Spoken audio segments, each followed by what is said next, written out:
Hello, मैं Arvind Mathur, associate professor in physics, government MS college Bikaner. आज हम न्यूक्लियर रिएक्टर के बारे में बात करते हैं। इसको न्यूक्लियर रिएक्टर या परमाणु भट्टी भी, एटॉमिक पाइल भी कहते हैं। परमाणु भट्टी में सबसे यह है कि इसके अंदर चेन रिएक्शन का काम लेते हैं और इसके अंदर हम सेल्फ सस्टेन चेन रिएक्शन को लेते हैं। न्यूक्लियर रिएक्टर्स में, न्यूक्लियर पावर प्लांट्स में होते हैं और बेसिक प्रिंसिपल न्यूक्लियर रिएक्टर क्या होता है कि इसके अंदर इंड्यूस फिशन होता है और प्लस एक एक्स्ट्रा न्यूट्रॉन का उत्पादन होता है। एक फास्ट न्यूट्रॉन्स को हम स्लो करते हैं बाय, हम जिसको मॉडरेटर कहते हैं, और चेन रिएक्शन कंट्रोल करते हैं बाय मॉडरेटर और बाय ऑब्जर्विंग मटेरियल या हीट को हम निकालते हैं। सबसे पहले तो हम ये देखते हैं कि इसके पास क्या क्या चीज़ होती है। पहले तो हमें चाहिए फिशाइल मटेरियल या विखंडन पदार्थ। विखंडन ये एक सबसे प्रमुख भाग है और एल्युमिनियम या बंद, ये जैसे यूरेनियम के छड़ों में एल्युमिनियम के पात्रों के बंद ग्रेफाइट को डाला जाता है और कुछ दूरी पे इस, ताकि विखंडन से उत्पन्न न्यूट्रॉन ग्रेफाइट या भारी पानी में से होकर दूसरी छड़ पर जाए।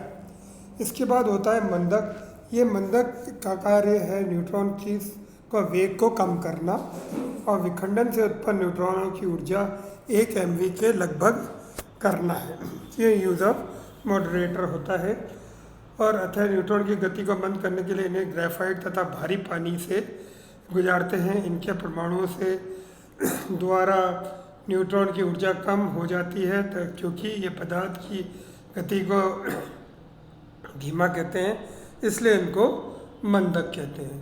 फिर इसके बाद हम काम में लेते हैं कुछ ऑब्जर्वर्स जो अधिक चेन रिएक्शन को कंट्रोल करने के लिए हमें कुछ ऑब्जर्वर्स की बेकरन और या बेट्रॉन की वो रॉड्स की ज़रूरत होती है, जिनको ऑब्जर्वर्स कहते हैं। इसके बाद हम इसके अंदर कुछ कंट्रोल रॉड्स यूज़ करते हैं जो ऑब्जर्वर्स के काम आती हैं। एक बार प्रारंभ के बिना किसी बाधा के चलता रहे, परंतु रिएक्टर के कोड के अंदर यूरेनियम नाभिकों के विखंडन की श्रृंखला अभिकरण को नियंत्रित करने के लिए, ताकि रिएक्टर में विस्फोट ना हो, इसलिए ऐसे छड़ से बने होनी चाहिए कि ये न्यूट्रॉन या उनका अवशोषण कर सके, है ना। और अवशोषण करने के बाद वो स्वयं भी विखंडित ना हो, ऐसी चीज़ें को हम ऑब्जर्वर्स कहते हैं। और इस कार्य के लिए कैडमियम अथवा बोरॉन का उपयोग किया जाता है। कैडमियम या न्यूट्रॉन को अवशोषित करने की बहुत अधिक क्षमता होती है, अतः रिएक्टर इस ढंग से बनाए जाते हैं क्योंकि ध्यान से कैडमियम की छड़ों के कोड को अंदर बाहर अपनी इच्छा अनुसार किया जा सके। इसका एक डायग्राम मैंने यहाँ पे दिया रहता है। इसके बाद इसके अंदर एक कूलेंट का भी हम काम में लेते हैं। कूलेंट अधिक मात्रा में ऊष्मा उत्पन्न, हम जानते हैं कि कूलर रिएक्टर में अत्यधिक मात्रा में ऊष्मा उत्पन्न होती है। यदि ये ऊष्मा रिएक्टर में रहे तो ऊष्मा के ताप में रिएक्टर के ताप में कई लाख डिग्री सेल्सियस तक पहुंच जाता है। अतः नियतांक आवश्यक है, यानी कूलेंट आवश्यक है कि रिएक्टर के साथ ठंडा करा रहे। इस रिएक्टर के ठंडा करने के लिए सर्वसुविधित प्रबंधन किया जाता है और ये इसके लिए वायु, CO2, He जल आदि का उपयोग हम ऊष्मा को उपयोग भाग बनाने में करते हैं।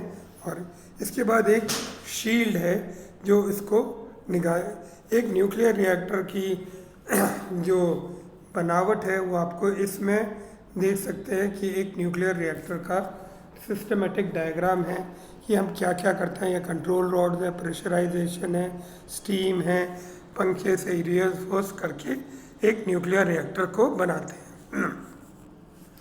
इसके कार्य न्यूक्लियर रिएक्टर की कार्यविधि के लिए आवश्यक है कि न्यूट्रॉन इसमें ही विद्यमान रहें। अतः जब रिएक्टर को शुरू करना होता है तो कैडमियम छड़ों को बाहर से खींच लेते हैं तथा तब रिएक्टर में उपस्थित न्यूट्रॉन U-35 नाभिकों का विखंडन करने लगती हैं।